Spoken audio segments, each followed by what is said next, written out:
মদিনার সাহাবীদের মধ্যে সবচাইতে গরীব সাহাবী ছিলেন সাইয়েদনা বেলাল রাদিয়াল্লাহু তাআলা আনহু। নিজের লজ্জাস্থান ঢাকার কাপড়টা ছাড়া তার কাছে দ্বিতীয় কোনো কাপড় ছিল না।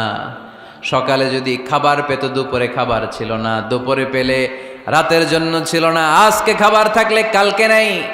মদিনার সবচাইতে গরীব সাহাবী বেলাল রাদিয়াল্লাহু তাআলা আনহু, লজ্জাস্থান ঢাকার জন্য শুধু একটা জামা ছিল, গায়ে দেওয়ার মতো কোনো জামা নাই।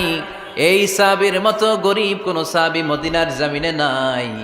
এই বেলাল রাদিয়াল্লাহু তাআলা আনহুকে বিশ্বনবী ডেকে বললেন, ইয়া বেলাল আনফিক ইয়া বেলাল লা তাখশা মিন যিল আরশি ইকলালা।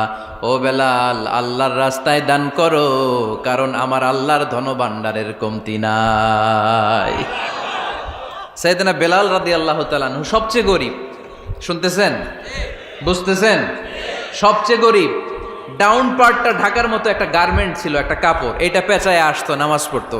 গায়ে রাখার মতো কোনো জামা নাই, আর খাবার দাবার টাকা পয়সা বলতে নাই। ওই সাহাবীরে বিষ্ণু ইসলাম বললেন, আনফিক বেলাল, বেলাল তুমিও দান করো, তুমিও দাও।